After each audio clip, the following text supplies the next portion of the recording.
Welcome to Krishna Culture Storytime. I'm Sachirani, and today we're reading from a little book called Kanaya's Bull and Other Stories by Brajasundari Dasi. We'll be reading The Butter Feast.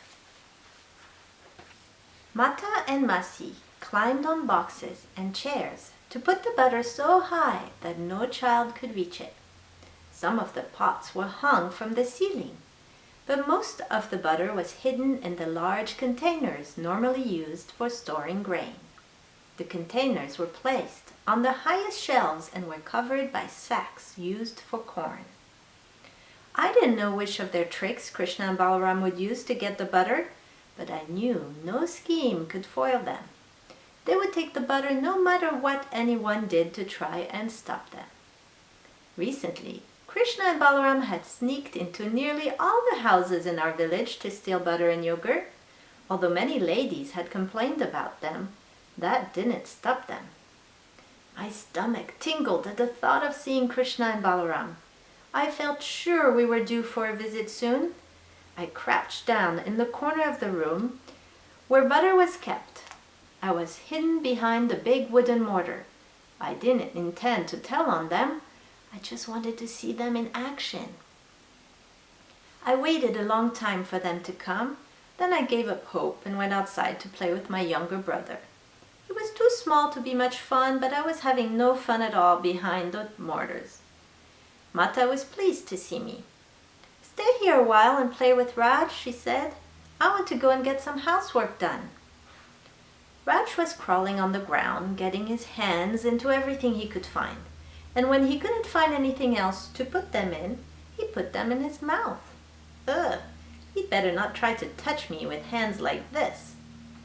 Raj was suddenly attracted to some swans swimming in the pond nearby. He toddled off in their direction and I tried to block his way. I didn't want to have to jump in and save him.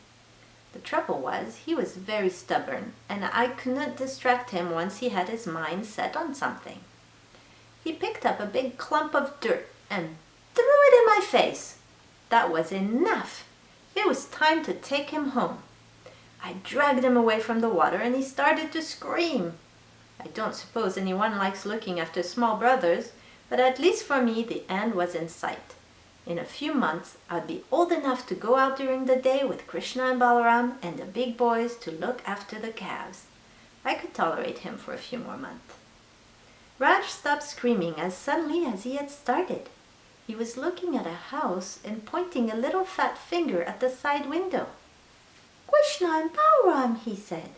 Then he got really excited and broke away from my grip and rushed towards the house.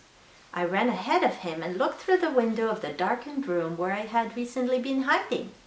But the room was not dark anymore. It was brighter than any lamp could have made it. The light was coming from Krishna and Balaram. They were in a butter parlor at last. They were stacking boxes under the hanging pots of butter and making sure that they were steady and secure. "If they topple over, they'll make a big crash and everyone will come and see," said Krishna. "Don't worry, they're quite safe for climbing," said Balaram. "Hold my hand and up you go. We can call the monkeys to come in through the window." He turned to the window and I ducked down out of sight just in time. Then Raj came crawling up to me. He was panting hard. I clapped my hand over his mouth before he had time to start chattering. "Shh," I whispered. "I'm going to lift you inside so that we can hide and watch them. Once we're inside, we'll hide behind the mortar, understand?" He nodded. I lifted him inside, then climbed in after him. We watched Krishna and Balaram bring down some of the butter pots. They sat down and dipped their hands in the butter. They sucked up as much of the creamy stuff as they wanted. It was dripping everywhere, over the floor, over their clothes, and down their faces. When they had eaten enough, Krishna climbed back up the stack of boxes and leaned forward to get the last hanging pot. He couldn't quite reach the rope it hung from, so he took a stick from his belt and bashed a hole in the bottom of the pot. The butter started to pour down onto the floor. "Go to the window and call the monkeys," Krishna said. Balaram carried a piece of broken pot filled with butter and held it out of the window. "Oh, monkeys, dear monkeys, come," he shouted. "Come, best butter for your pleasure." Soon, monkeys filled the room, squabbling and pushing for handfuls of butter. They ate until their bellies and the pouches on their faces seemed ready to burst.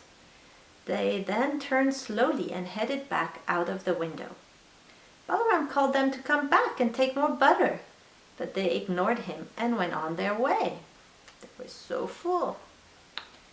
"This butter is useless," said Krishna. "Even the monkeys won't touch it."